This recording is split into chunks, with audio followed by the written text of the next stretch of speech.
Atos, capítulo 2, a partir do versículo 42. Irmãos, encontraram? Amém? Eles se dedicavam aos ensinos dos apóstolos, e à comunhão, ao partir do pão e às orações. Todos estavam cheios de temor, e muitas maravilhas e sinais eram feitos pelos apóstolos. Todos os que criam mantinham-se unidos e tinham tudo em comum. Vendendo suas propriedades e bens, distribuíam a cada um conforme a sua necessidade. Todos os dias, eles continuavam a reunir-se no pátio do templo. Partiam o pão em suas casas, e juntos participavam das refeições, com alegria e sinceridade de coração. Versículo 47, louvando a Deus e tendo a simpatia de todo o povo. E o Senhor lhes acrescentava todos os dias os que iam sendo salvos. Vamos orar mais uma vez? Senhor, nós estamos diante da Tua palavra e pedimos que o Teu Espírito nos ilumine nessa noite. Que o Teu Espírito encontre em nós um coração fértil, uma mente atenta para aprender tudo aquilo que nós precisamos nessa noite. Tira da nossa mente, Senhor, cansaço, ansiedade, preocupação, de forma que a gente consiga, nesse momento, ouvir aquilo que o Senhor tem nos falado. E obrigado por tudo que o Senhor já nos falou até aqui. Nós te bendizemos e te agradecemos no nome de Jesus Cristo. Amém. E amém. E amém.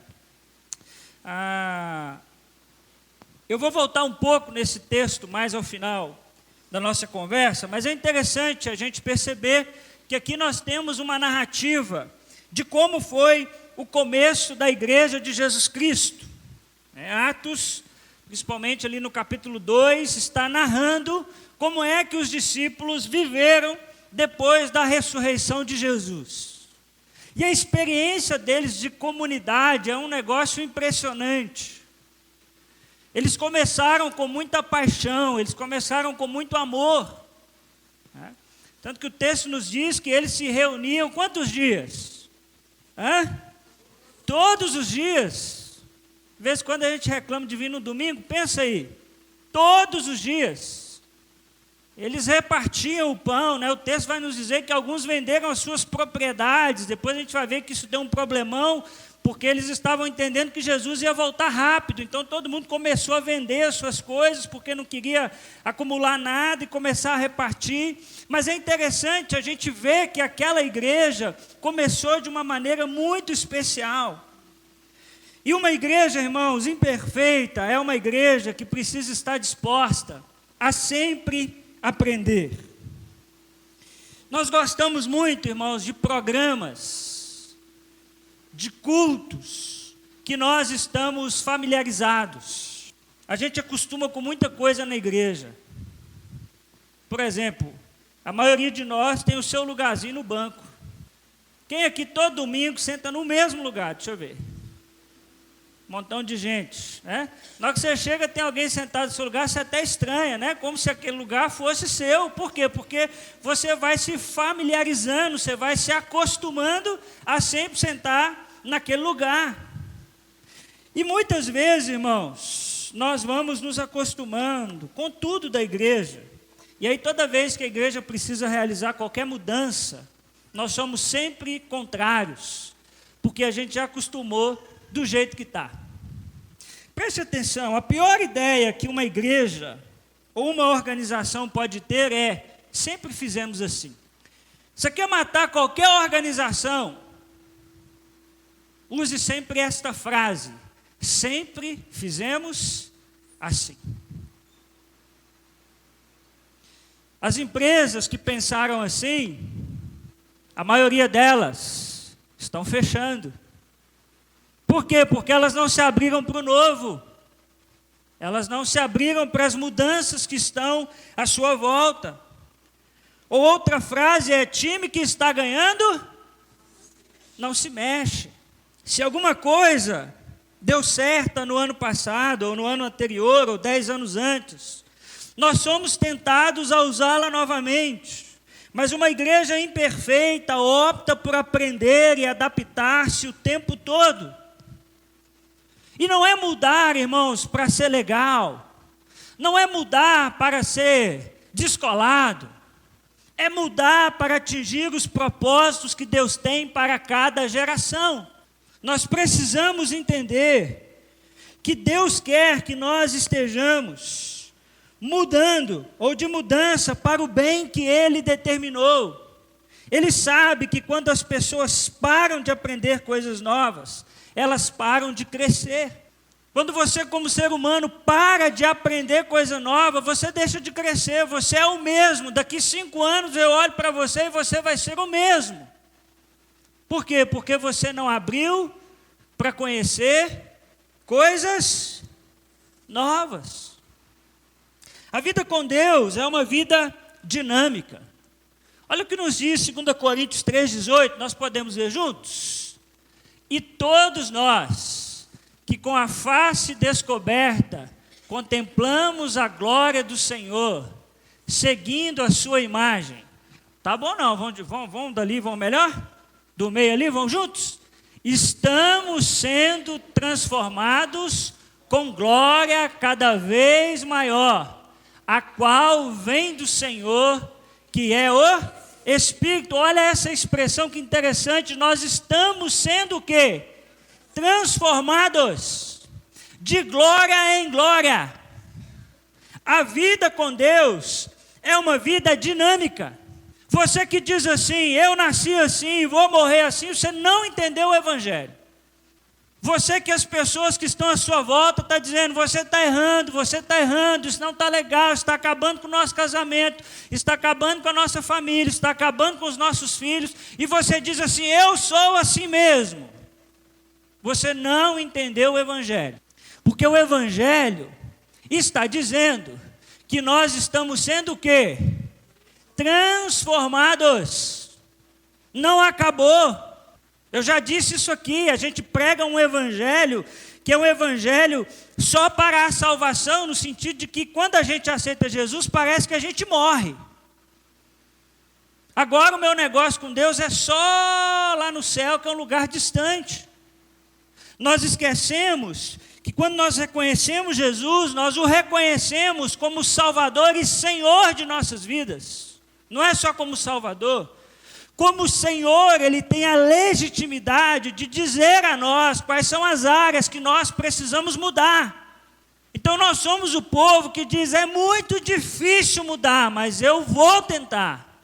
Eu vou botar os meus joelhos no chão, eu vou pedir a graça de Deus. Mas eu vou tentar. A vida com Deus, irmãos, é uma vida dinâmica. Nós estamos em constantes mudanças. E quando nós falamos de igreja, não é diferente. O Senhor está nos transformando. O Senhor está nos mudando. E quando a igreja de Jesus se coloca numa posição que diz assim, nós sempre fomos assim, ela perde a sua atuação no mundo. Olha o que Jesus nos disse em Mateus capítulo 5, versículo 16. Você pode ler junto comigo? Vamos juntos? Assim brilhe a luz de vocês diante dos homens, para que vejam as suas boas obras e glorifiquem ao Pai de vocês, que está nos céus. Se você está anotando, pode anotar. Igrejas que não mudam, perdem a sua atuação no mundo. Veja o que Jesus está dizendo. Assim brilha a luz de vocês. Aonde? É aqui dentro que a nossa luz brilha? Também, né? Porque aqui também é diante dos homens, mas é só aqui. Só quando eu entro nesse prédio. A nossa luz brilha onde? Diante dos homens. É onde estão os homens que o Evangelho precisa chegar. É onde estão os homens que a igreja precisa pensar na sua atuação. Mas se nós não perguntamos quem são esses homens, como nós brilharemos? Se nós não sabemos quem são esses homens? Por exemplo, nós vivemos um tempo hoje chamado de quê? Quem sabe me dizer? Pós o quê? modernidade. Como pensam os homens da pós-modernidade? Como pensam as mulheres? Quais são os pensamentos que predominam em nossa sociedade? É nesses lugares e nesses ambientes que a luz de Jesus precisa chegar. A igreja de Jesus não é um gueto enclausurado. A igreja de Jesus é um povo que marcha. Aonde tem trevas, a gente entra. Aonde há escuridão, nós chegamos e dizemos: existe uma luz. É Cristo Jesus. Então, irmãos, se nós não entendermos quem são esses homens, como é que a gente vai brilhar diante deles? Os irmãos estão entendendo o que eu estou dizendo? É nesses lugares e nesses ambientes que nós fomos chamados a brilhar. Mas muitas vezes, irmãos, nós preferimos o pior do que nos abrir para o novo. Isso é uma coisa interessante. Como nós somos agarrados no passado. Tem gente que quebra a empresa, mas ele não aceita pensar diferente. Conhece gente assim? Por quê? Agarrado. E isso não é uma realidade distante de nós, porque o povo de Israel foi assim. Lembra quando Deus tira o povo do deserto, do tempo de escravidão? Olha lá, Êxodo 14, 11 a 12. Quando eles chegam lá diante do mar, e eles acham que eles vão morrer, olha o que eles dizem para Moisés: foi por falta de túmulo no Egito que você nos trouxe para morrermos no deserto? O que você fez conosco, tirando-nos de lá? Já não lhe tínhamos dito no Egito: deixe-nos em paz, seremos escravos dos egípcios? Antes ser escravos dos egípcios do que morrer no deserto. Que loucura! Que loucura! É melhor a gente morrer do que a gente se abrir para o novo. Pensa num povo ingrato. Já pensou se fosse Moisés?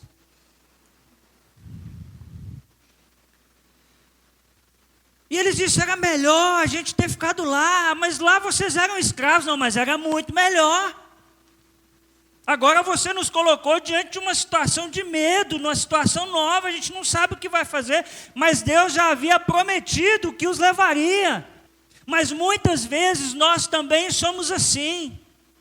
Nós preferimos viver agarrados no passado do que olhar para algo novo que Deus tem para nós. E aí no meio desse caminho a gente fica olhando para lá e dizendo: lá que era bom, é lá que era gostoso. E muitas vezes nós nos comportamos exatamente assim, presos no nosso passado, sem olhar para o novo. Quando nós lemos Atos dos Apóstolos, nós vemos Deus o tempo todo se movendo e usando os cristãos a partir dessas novas localidades.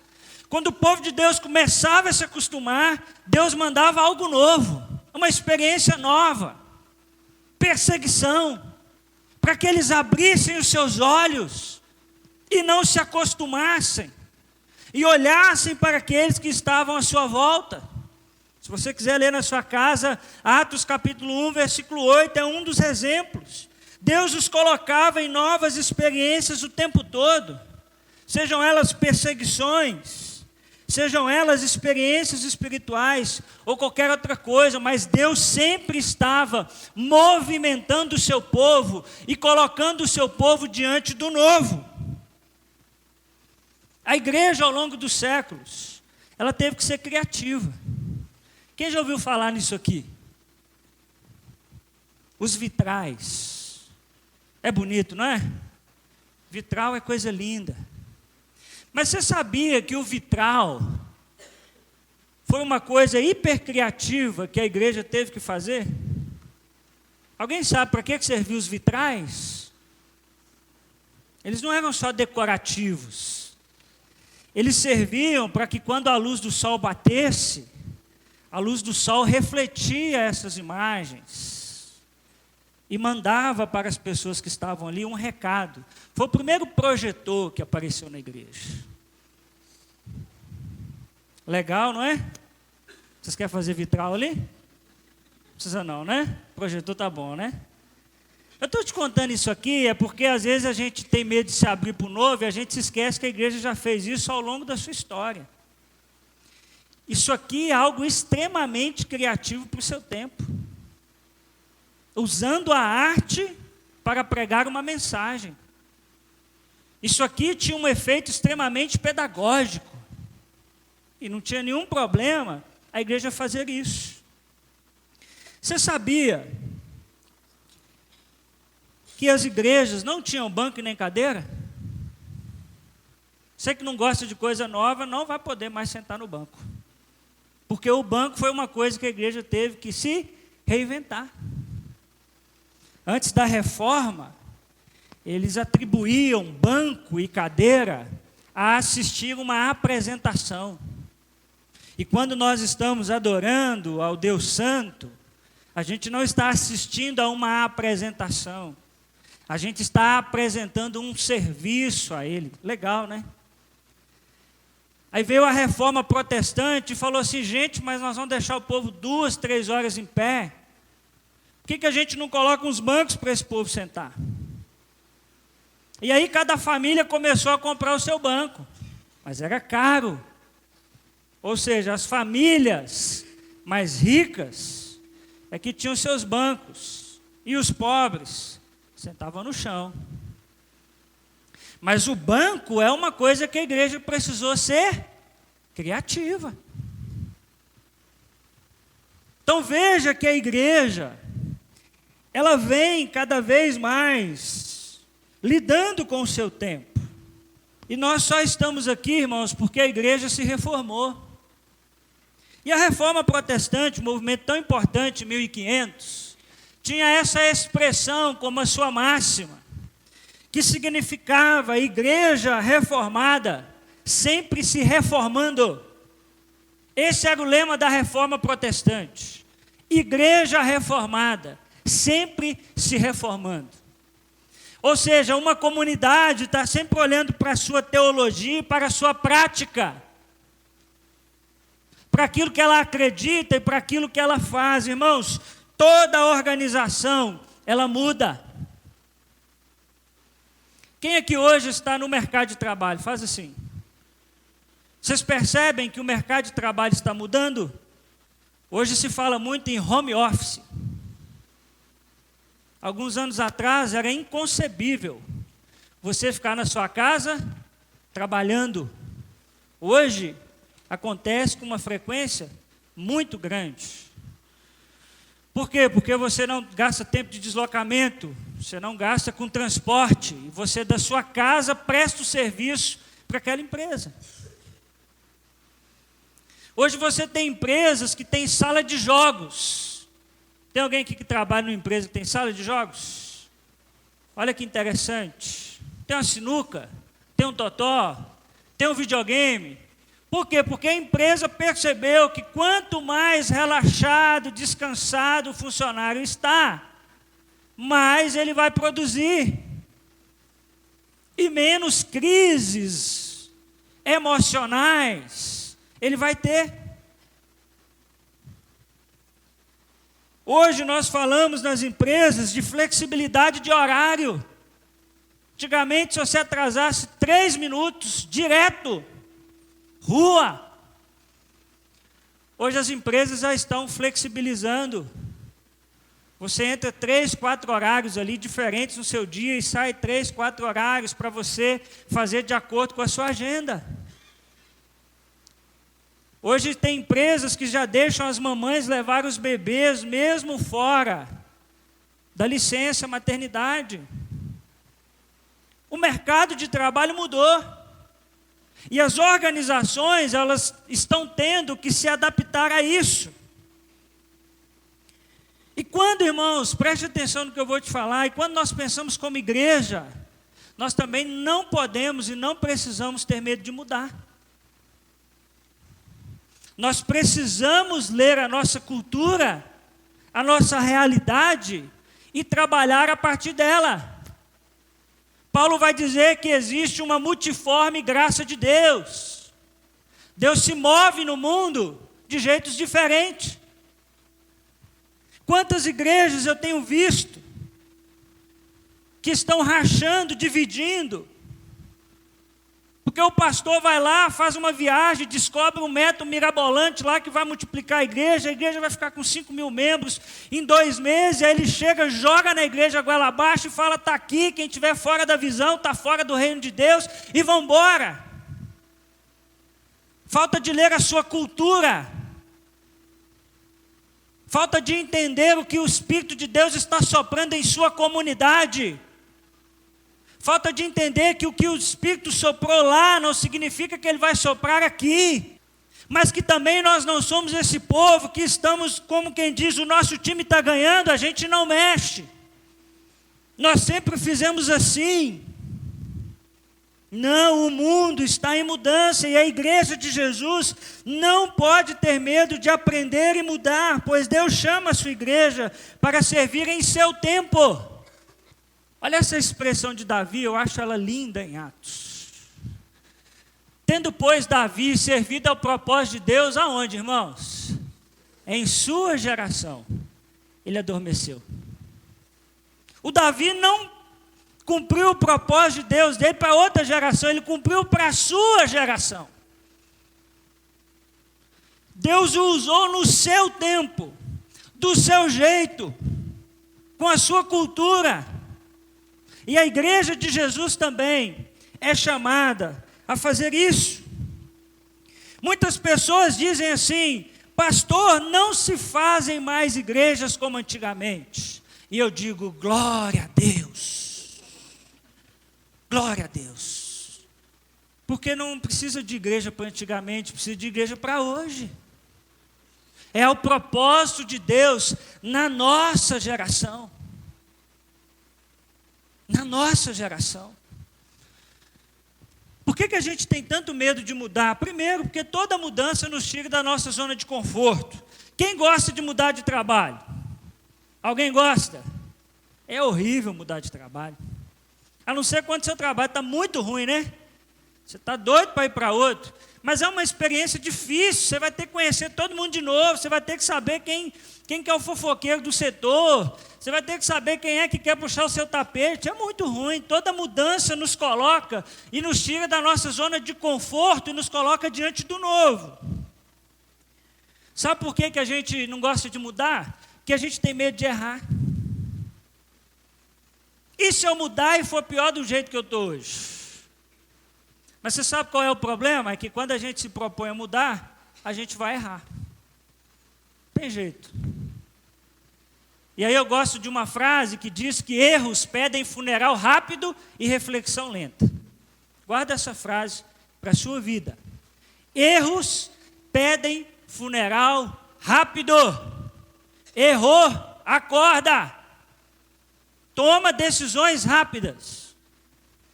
Mas a reflexão, ela é lenta. Por que você errou? O que te levou a errar? O que aconteceu? Sabe por que muitas vezes nós temos medo de errar? De mudar? Porque nós temos apego ao que nós possuímos.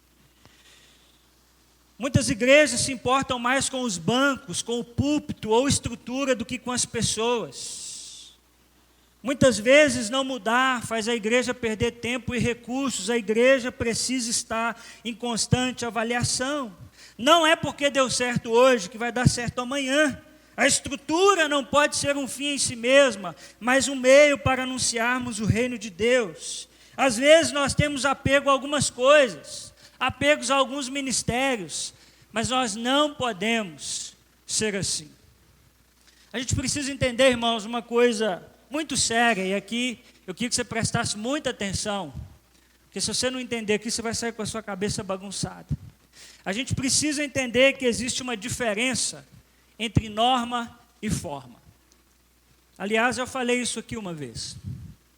Norma é tudo aquilo que não pode ser mudado. É a essência da igreja. Tem coisa na igreja que ela não pode ser mudada de jeito nenhum. Por exemplo, quem é o salvador da igreja? Jesus.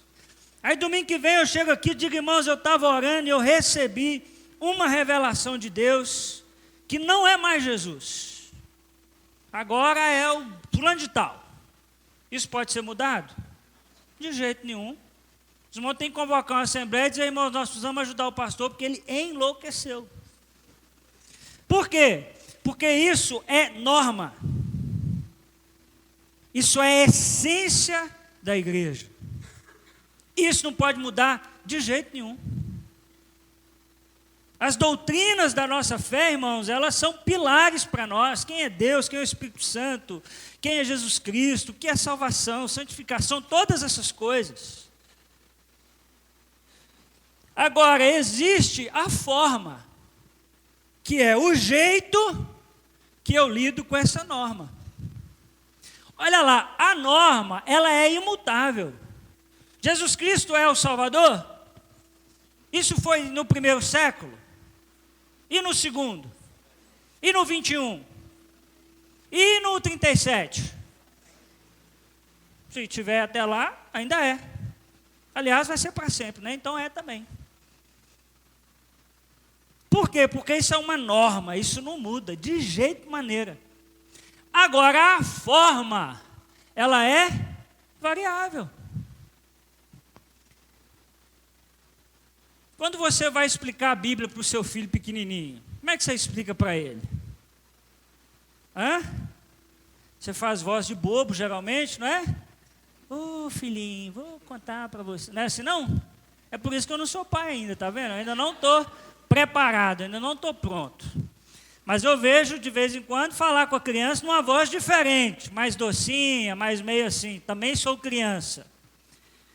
O que você está fazendo? Você está mudando a forma, mas a norma está lá.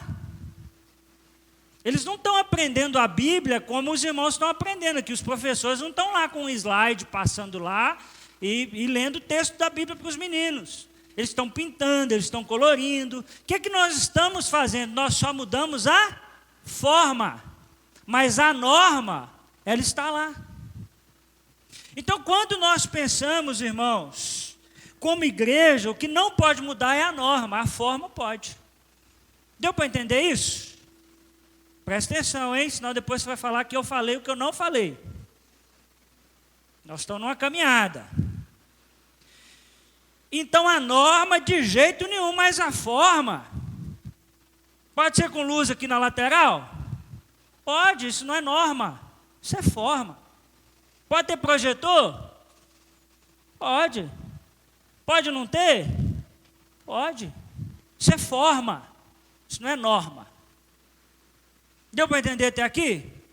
Então vamos pensar rapidinho sobre 5 princípios eternos da igreja. O que é norma na igreja? Eu quero te ensinar pelo menos 5 para a gente fechar nessa noite. Primeiro princípio eterno da igreja é o ensino. Olha lá, agora eu voltei lá no versículo que eu li com você no início do sermão, versículo 42. O versículo 42 diz assim, na parte A do versículo: eles se dedicavam ao que, irmãos? Ao ensino dos apóstolos. O que era isso? Era ensino bíblico, né? Uma igreja precisa levar a sério o ensino da Bíblia. Os apóstolos ensinavam a palavra de Deus. Eles escreveram o Novo Testamento. E isso não pode mudar. Esta é a essência. Mas a forma como esse ensino bíblico acontece pode variar. Por quê? É forma. Não é?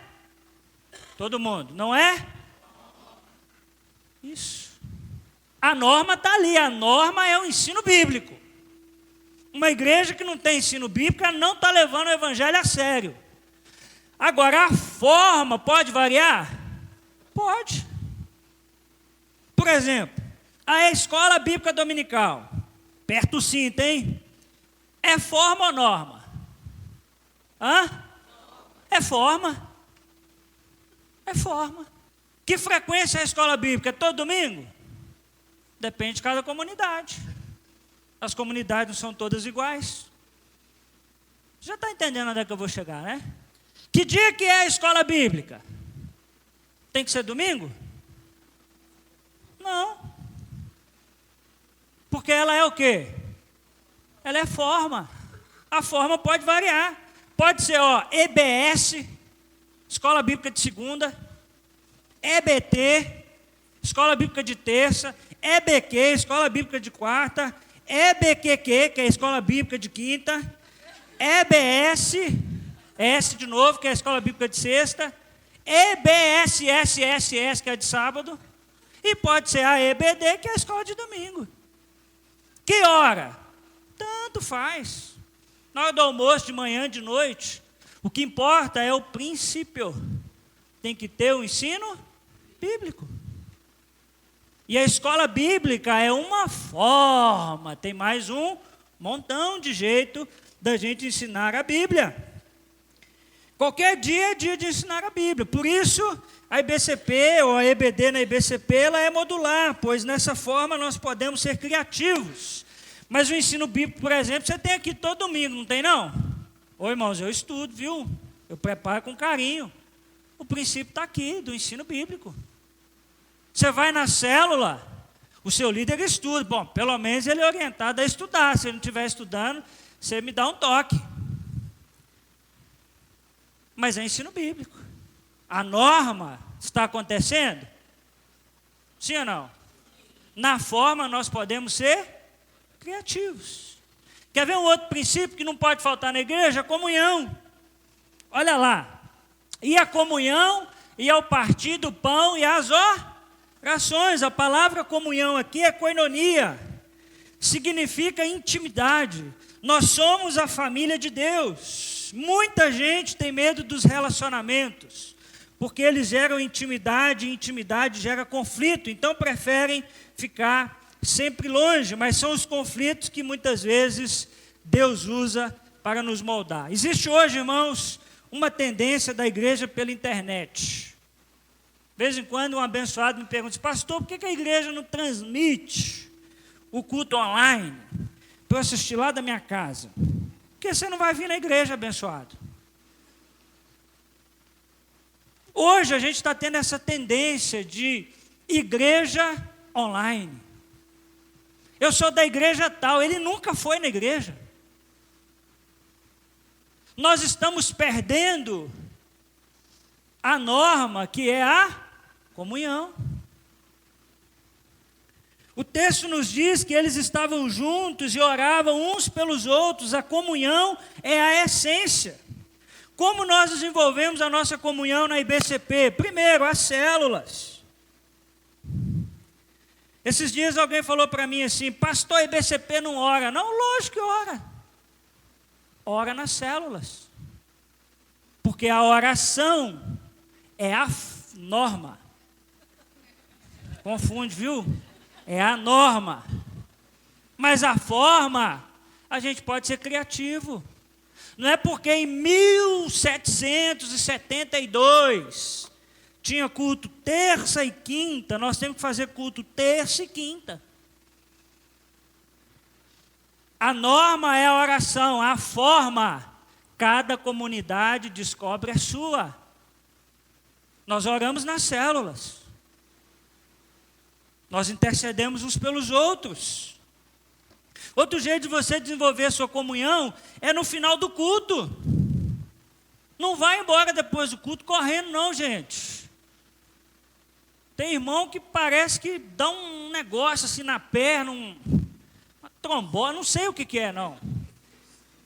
Mas vai dando ali 7h28, ele vai ficando... Calma, meu irmão. 8h28. Ele já fica doido para ir embora. Espera um pouquinho. Bate um papo. Vai lá na cantina. Aí esses é o que acham um absurdo cantina na igreja. É porque ele não vai. Um jeito de você desenvolver a sua comunhão é o final do culto. Tem gente que reclama: pastor, eu vou na igreja, ninguém fala comigo. Você chega atrasado, você vai embora mais cedo, meu irmão. Me ajuda. Como é que nós vamos falar com você? Experimenta ir numa célula para ver se as pessoas não vão saber seu nome. Dê um movimento, faça um movimento também. Programações é uma forma da gente ter comunhão. Vida solidária é uma forma da gente ter comunhão. Começa a vir no Vida Solidária para você ver se o pessoal não descobre seu nome rapidinho. Você está enrolado. Que aqui nós pegamos é no laço. Se vier uma vez, hein, Fabel, marcamos em cima, para voltar de novo. servir com a gente.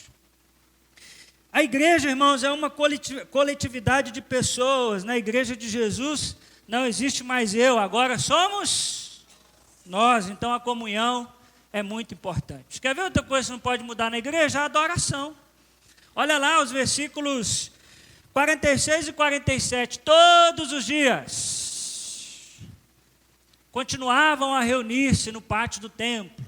Partiam o pão em suas casas e juntos participavam das refeições, com alegria e sinceridade de coração, louvando a Deus e tendo a simpatia de todo o povo.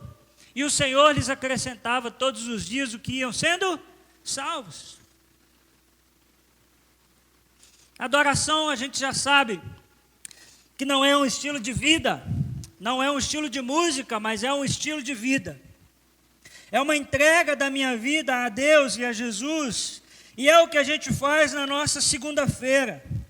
A igreja de Jesus é chamada a uma vida de adoração, e isso é a essência, mas nós podemos ser criativos na nossa adoração. Olha lá o que Romanos 12:1 nos diz: portanto, irmãos, rogo-lhes, pelas misericórdias de Deus, que se ofereçam em sacrifício vivo, santo e agradável a Deus, e este é o culto racional de vocês. O que Deus espera de você é que você se ofereça a Ele como um culto, que você se ofereça a Ele como um sacrifício vivo. Estar aqui hoje à noite é muito importante, mas Deus está muito interessado no que você vai fazer amanhã de manhã. Deus está muito interessado no que você vai fazer no seu trabalho essa semana, entrar no horário, não ir para o banheiro dormir. Uma hora de almoço é uma hora de almoço. Se ofereçam a Deus como um sacrifício vivo. Então, na nossa adoração, nós podemos ser criativos ou não? Podemos, porque a adoração é o quê? Norma. A adoração é norma. Mas a forma como nós prestamos essa adoração, ela pode ser criativa. Exemplo, aperta o cinto, hein? Cantor cristão, norma ou forma? Forma. Pode cantar com cantor cristão? Pode. Pode não cantar o cantor cristão? Pode também. Mas tem gente que acha que se não cantar o hino 7, saudai o nome de Jesus, a igreja está no pior dos pecados. Meus irmãos, isso é forma. O que a igreja não pode esquecer é da norma. Cada igreja tem que ler o seu contexto e ver de que forma ela pode adorar a Deus de forma criativa. Ler o seu contexto é fundamental. E de vez em quando nós cantamos cantor cristão, viu? A gente só não diz assim, vamos cantar o hino 127. Mas nós cantamos. Mas cantor cristão é forma, não é norma. Então nós precisamos entender essas coisas. Cada comunidade tem um perfil litúrgico que precisa ser descoberto, valorizado e explorado. O próprio cantor cristão é um negócio dificílimo de ser tocado. Quem toca sabe disso. Cai melhor com piano. Foi feito por uma outra geração. É um outro perfil litúrgico. Mas pode cantar? Pode cantar. Porque isso não é norma. Isso é forma. Vocês ficaram até mais caladinhos, viu? Quarto, generosidade. Todos os que criam mantinham-se unidos e tinham tudo em comum. Vendendo suas propriedades e bens, distribuíam a cada um conforme a sua necessidade. Está aí outra coisa que é norma na igreja, que é essencial para a igreja, que é a sua generosidade. Esses cristãos compartilhavam tudo que eles possuíam. Nós precisamos também nos libertar do egoísmo e do materialismo. A generosidade é a essência, mas nós podemos ser criativos na forma. Pode fazer campanha? Pode não? Pode. Não pode fazer campanha para vender bênção. Mas campanha pode. Pode ter cantina no final do culto? Pode. É um jeito que a igreja achou de levantar recursos. A norma é a generosidade. Como é que a gente vai levar os irmãos a serem generosos? Nós podemos ser criativos. O que nós não podemos tirar é a norma. E por último, uma coisa que é essencial na igreja é a sua influência. Olha lá. Tendo a simpatia de todo o povo. E o Senhor lhes acrescentava o quê? Todos os dias o que iam sendo salvos. Irmãos, a igreja também precisa se preocupar com a sua influência no mundo. O maior marketing de uma igreja são vidas transformadas. Os cristãos desfrutavam da admiração das pessoas, pois eram a encarnação viva do Evangelho de Jesus Cristo. Nós podemos ser criativos na forma em que expandimos a nossa influência. A igreja pode usar a rede social, a igreja pode criar encontros diferentes, tudo que a gente puder, para que as pessoas vejam que aqui o Evangelho está sendo pregado. Nós podemos fazer isso, porque isso é forma. Deu para entender?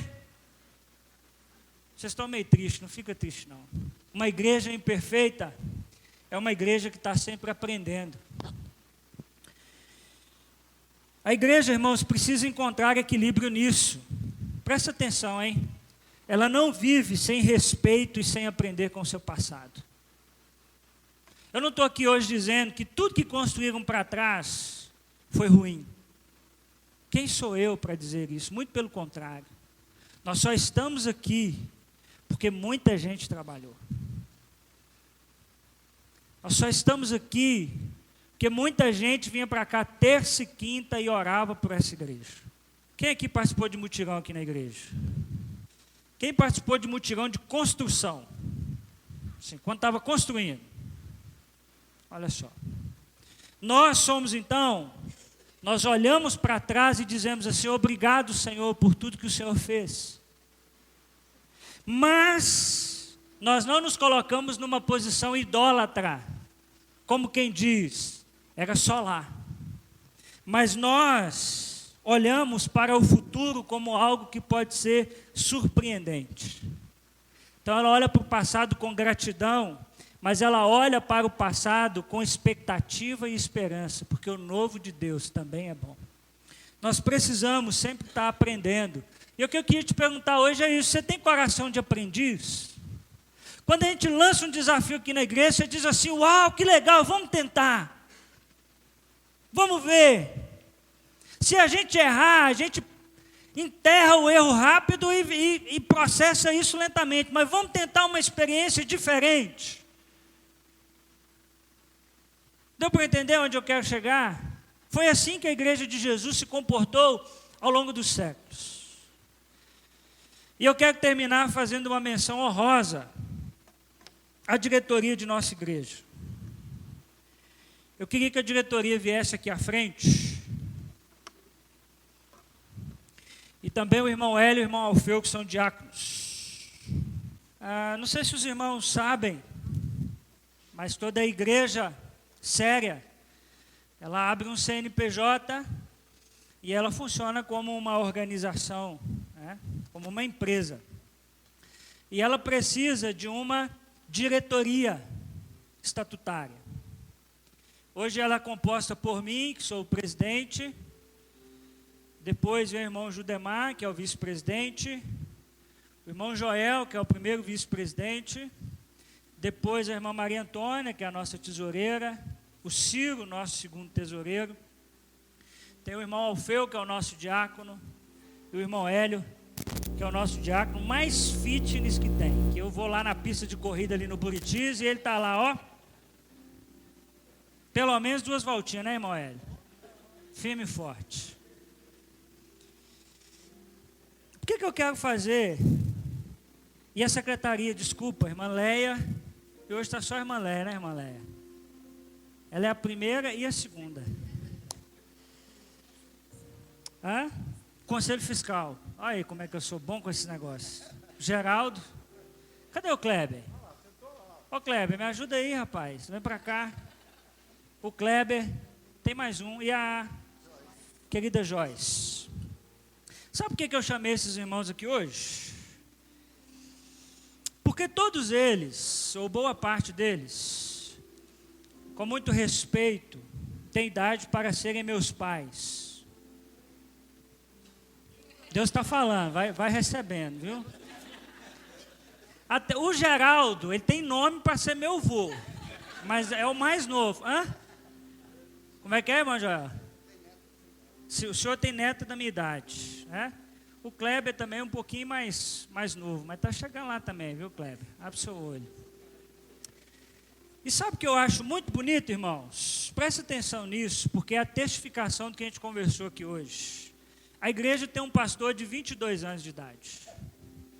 Você está rindo, irmão Joel? 30 anos. Tem um pastor de 30 anos de idade, com uma turma que poderiam ser meus pais ou meus avós. E vocês me abençoam muito, porque vocês tinham todas as razões para travar o crescimento dessa igreja e dizer: pastor, isso aqui está uma bagunça.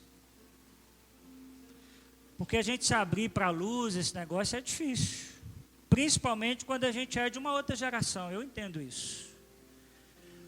Mas eu testifico isso diante dos meus irmãos, que eu nunca tive nenhum problema com vocês nesse sentido. Isso significa, irmãos, que a nossa igreja é uma igreja que está aprendendo. Eu tenho certeza que se a gente perguntasse para eles, eles diriam assim: na minha igreja, no meu tempo era diferente. Mas esses dias, um deles me disse assim: pastor, agora eu quero uma igreja para os meus netos. Pastor, agora eu estou preocupado com os meus filhos. Eu já cantei muito cantor cristão, meus meninos não querem cantar isso mais não, eu estou querendo a igreja para eles agora. Isso é lindo.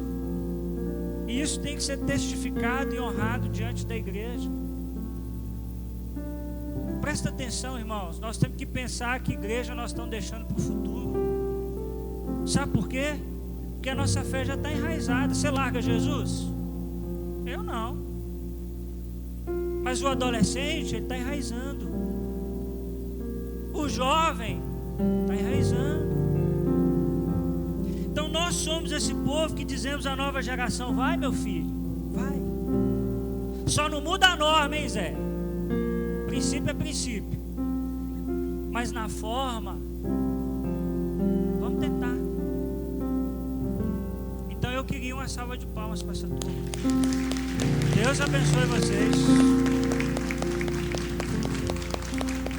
Deus abençoe vocês. Podem sentar. Uma igreja que sempre aprende é uma igreja que cresce. E hoje a gente vai terminar cantando o seguinte: a tua palavra é vida abundante. A sua palavra permanecerá. Presta atenção, hein? Terra e céu irá passar, mas a tua palavra permanecerá. Amém ou não? Amém. Então fica de pé. Nós vamos juntos cantar isso ao Senhor, em nome de Jesus. Amém.